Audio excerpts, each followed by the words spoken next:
Angel Reese is a champion in the unrivaled that virtually no one watched. People immediately took to social media and Twitter and started posting, look at what Angel Reese has accomplished. She has a national championship at LSU. She was the rebounding queen of the WNBA. Now she has a championship in the unrivaled, and she's Defensive Player of the Year. Oh, what an accomplishment. Angel Reese just got called out in a big way, and Jason Whitlock is not letting her slide this time. The media's been hyping up her championship like she was the star of the show, except there's one small problem. She didn't even bother to show up for the playoffs. Angel Reese, 3-on-3. Let's get it! Hey, we back like we never left. Angel Reese in the post. Gonna work number 5. Shake and bake. Earthquake. Bang! Hey, Angel, you had all off season to get in the lab, fix your lamps, but what did you do? More podcasting. Layup, mashed potatoes. Bang! While her squad was out there sweating it out and actually earning that title, Angel was missing in action. Now that hasn't stopped certain media outlets from pretending like she was the heart and soul of the operation. Spoiler alert, she wasn't even in the building. Angel Reese beating her shit. What y'all gonna say now? Now that I have this unrivaled championship that I didn't even think to attend. She went to LeBron James's youngest son's high school state championship game. If this championship mattered, she would show up. She could afford it. I had no idea that Angel Reese didn't even bother to show up. Did not show up to support her teammates. It was that unimportant, but yet took a victory lap that you won a championship? You got to be joking. So we have to ask, are we really supposed to treat this as some career-defining moment? Or is this just another chapter in the long saga of the media spinning fantasy into F? When it comes to Angel Reese, let's break it down. We're going to leave the hop skippity do 3000 in 2024. Jumping off one foot, landing on that same foot. Then we're stat padding. Still, I thought we were past this, Angel. Bang! Rebounder in WNBA history. Look at this. Elite rebound. Look at that vertical. Look at the outlet pass. No, Angel. No. Why, Angel? Why? Not the kick out 3. Butter pecan. Bang! If you throw it out of bounds, you hate puppies. What? She a playmaker. She's a point queen. Point queen.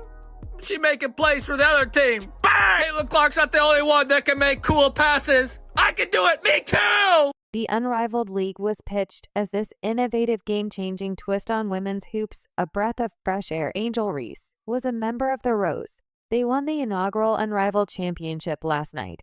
Angel Reese was a member of the Rose. They won the inaugural Unrivaled Championship last night. I guess if you want to take a victory lap on that, you can. I just don't know if it means anything. But let's not kid ourselves. Almost nobody cared this wasn't real 5-on-5 competition. It was 3-on-3 basketball, a format that even diehard fans barely track. And yet somehow this glorified summer league ended up being treated like a WNBA Finals rematch. Important this championship was to Angel Reese. Angel Reese didn't even attend the game. She was not in the building last. Reese's team, the Rose, took on Vinyl and was supposed to be the big finale. Only problem, no one really noticed it happened. Unlike real leagues that pull in millions of viewers, this one slipped past the radar despite ESPN's half-hearted attempts to make it sound important. That was more important than being at the location, being with her teammates. Why is it just women's basketball where we see athletes acting like this? And the only reason it's even on anyone's radar, now you guessed it, Angel Reese, and the bizarre twist that she didn't even play in the last 2 games of the playoffs, including the championship. Instead of showing up to grind with her teammates, she was chilling elsewhere and fast-timing into the celebration like she just dropped 40 in the finals. It's classic Angel, more hype than substance, more selfies than stats. And somehow she still manages to insert herself into the spotlight, whether she's earned it or not. Her team achieved this remarkable accomplishment. Angel Reese was so thrilled, she FaceTimed in press conference and celebration. That's how big this unrivaled championship was. If Angel Reese truly believed this was a major milestone in her career, you'd think she would have actually shown up and played. Can you imagine the headlines if Caitlin Clark skipped a championship game and still expected to be showered with praise, or Asia Wilson or Brianna Stewart of course not, because serious players don't pull that move, yet somehow Angel Reese thought fast timing into the post-game celebration counted as participation. Ian covered this championship. Chelsea Gray scored 30-some-odd points last night in the championship game. This championship that Angel Reese has added to her trophy case that she didn't even play in the last two. Naturally, the moment criticism started bubbling up, social media came rushing to her defense. Like it was a full court press, her fans started pumping out tweets calling her champion, stacking this glorified scrimmage win next to her LSU title and WNBA rebounding stats like, "They're all in the same league." Spoiler alert, they're not. One of these things is not like the others. Oh, it's Angel Reese! Left alone! Bang! My money, and I want it now! Corner 3 ball! Butter pecan! Burn! Y'all gonna disrespect me and not guard me? Well, hand down, man down.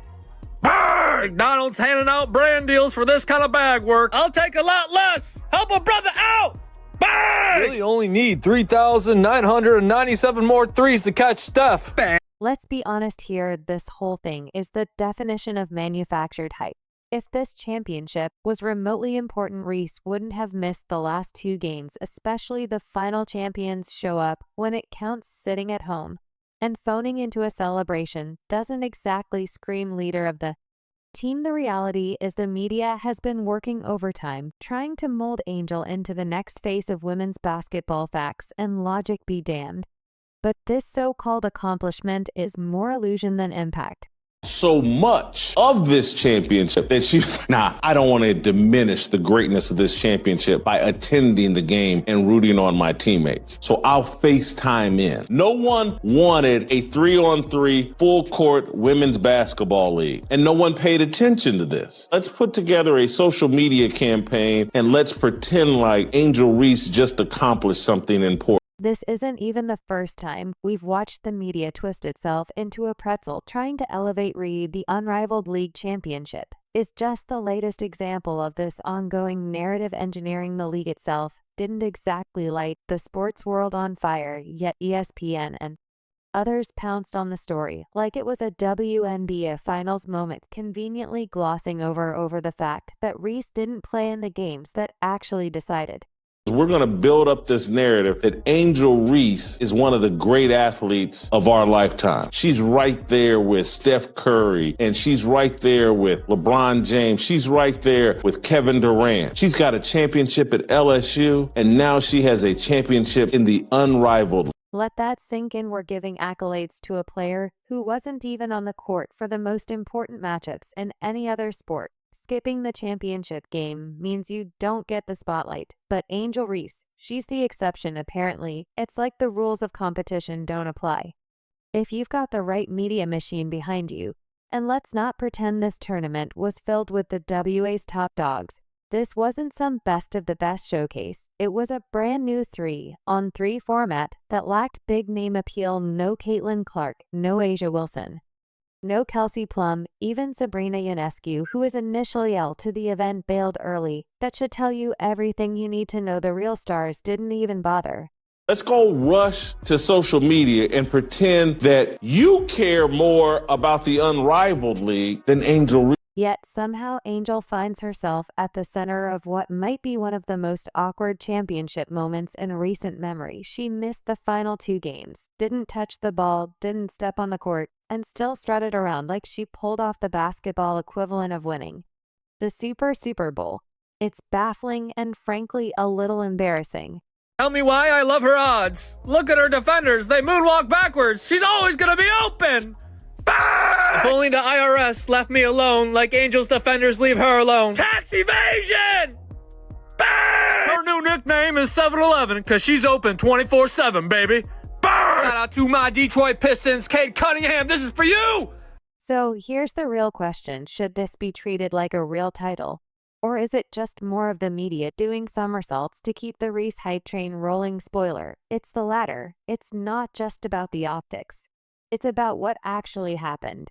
And what happened is Angel Reese was a spectator, not a star. Of course, Twitter didn't get that memo. Her diehards were quick to add this championship to her resume, listing it alongside her LSU glory days, like it belonged in the Hall of Fame. But that's just not reality. A real competitor would have been on the court, battling alongside her teammates, not celebrating via smartphone. If this was Caitlin Clark, the media would have been asking why she wasn't there. But for Reese, different rules apparently. At the end of the day, this isn't about tearing her down. It's about setting the record straight. You don't get to cash in on clout you didn't earn. And if you're going to call yourself a champion, you better be on the court when it counts, not on FaceTime.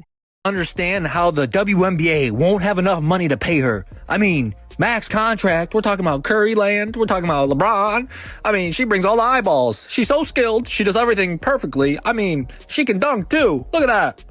Bang! Netflix, listen to me. If the WNBA won't pay her, you better. Comedy special, man. She's hilarious. Who else can do the hop, skippity, drop, step, bang better than her? Bang! Bang! You want to know what's actually hilarious about this whole thing? The Rose looked smoother and more in sync without Angel Reese. Yeah. Let that sink in. During the championship game, Chelsea Gray turned into a one-woman highlight reel, absolutely dominating on both ends of the court. Fans online even started pointing out how the team seemed to click better once Reese wasn't clogging up the lineup. That's the awkward little detail the media conveniently skips over rather than admit that her absence might have actually been a blessing in disguise. The sports coverage machine keeps pumping out the fairy tale that Angel was somehow the glue holding it all together. And this championship game was so unimportant. She's like, nah, I'm good. I'll watch from home. I'll watch this stream from home, and I'll FaceTime in if we win. This league has got to figure out a way to honor Angel Reese in all this. That's right. And just when you think the narrative couldn't get more ridiculous, Race jumps right into the spotlight herself after the game. She fired off a cryptic tweet, "What y'all going to say now?" as if she just dropped a triple-double in the finals. But what exactly are we supposed to say? Congrats for watching your team win on FaceTime, for cheering them on from the couch. Since when did virtual attendance become championship worthy? To sit through the fake importance of double doubles all over again? Question mark? Oh, nobody gets hollow double doubles like your girl, Angel Reese. This moment really shines a spotlight on the bizarre way Angel Reese is being packaged to the public. It's like we're watching a career being curated in real time, not earned on the court, but crafted through tweets, interviews, and media narratives. Instead of letting her actual game speak, we get a constant stream of PR spin trying to inflate every moment of her career into some legacy-defining feat. If Reese wants to be remembered as one of the greats, she's going to have to do more than ride the coattails of her teammates or type cryptic messages into her phone. There's 16 players with a higher point per average than Reese. She led the league in rebounds per game and personal fouls per game. Her points numbers won't translate to the W very well because free throws only count for 1 point. Now here's the real issue. How long can this media illusion keep going? Eventually the scoreboard and the box scores start to matter more than the headlines. At some point, people will start to notice that this superstar label doesn't match what's happening on the court. And let's be honest, this latest championship is just more proof that the hype isn't lining up with the reality.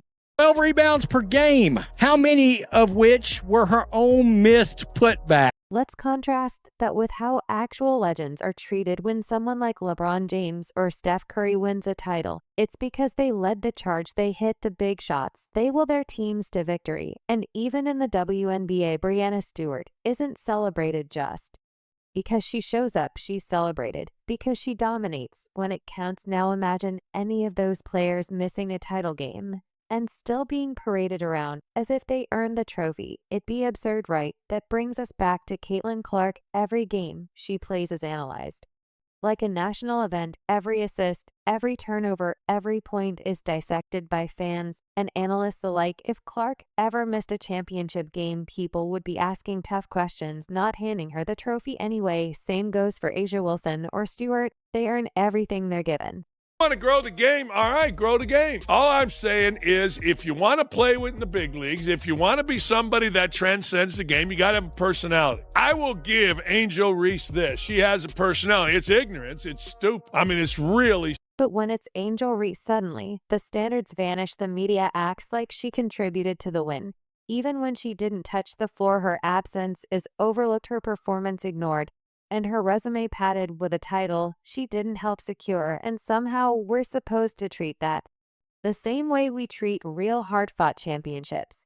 If I was funding this league, I'd say, all right, hold on. You got a golden goose. We all got one in Caitlin Clark. These people that are criticizing Caitlin Clark, these people that are hitting Caitlin Clark, these people that are talking as if they are as important as Caitlin Clark are hurting our opportunity. They're hurting. If anything, this entire championship situation revealed something the media doesn't want to say out loud. Angel Reese wasn't the reason her team won. Her absence didn't derail their run. Might have actually helped. They looked smoother, more in sync, and even more dominant once she was out of the lineup. That raises the uncomfortable but necessary question, how impactful is she really? And then came the aftermath. Rather than lifting up her teammates who actually stepped on the court and earned the win, Reese took to Twitter, making cryptic posts and centering the spotlight on herself. It wasn't about the team. It wasn't about celebrating the players who suited up and battled for that title. It was about her again. Now contrast that with how true champions behave. Think back to players like Michael Jordan or Kobe Bryant. When they won, they were right there in the trenches, grinding with their teammates. Their celebrations were earned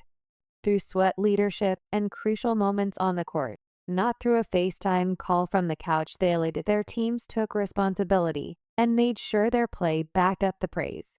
Most influential female athletes right now: Coco Gauff, 10, Juju Watkins, number 9, Cameron Brent, 8, Paige Beckers, number 7, Sabrina Ionescu, number 6, Asia Wilson. So Asia's not going to be happy either. Jakari Richardson was number 4, Simone Biles number 3 right here. I can't quite get past the fact that Simone Biles is behind Angel Reese. Caitlin Clark, she ran away with number 1. I don't think that should surprise us. She came away with number 1. This entire unrivaled league narrative is becoming a glaring example of how Angel Reese's career is being artificially inflated. Sure, she looked better when she was at LSU, no one's denying that, but once she entered the pros, that game didn't translate. Her time in the WNBA has been a roller coaster, flashy moments here and there, but riddled with inconsistency, weak shooting, and a play style that leans on physicality rather than finesse or skill. Yet the media won't let go of the fairy tale. They keep pushing her as the face of women's basketball, as if she's done enough to earn that title at the pro level. But this unrivaled league title, that might be the moment the smoke starts to clear. You can only build a fantasy on so many illusions before the cracks become too obvious. Clark is redefining the entire landscape of women's sports. Her dominance on the court has shattered outdated narratives about women's sports, proving that women's basketball can be just as marketable and widely watched as men's. But the Caitlin Clark effect goes far beyond her performance. It's reshaping the entire sports landscape. Her presence alone boosts the WNBA attendance by 105% compared to games without her, while road games featuring her Indiana Fever see an 87% increase in opponent home attendance. Her rookie debut sparked a staggering 200% jump in WNBA viewership, while Fever home games drew a league-high 186,000 fans last season, a 265% increase from 2020.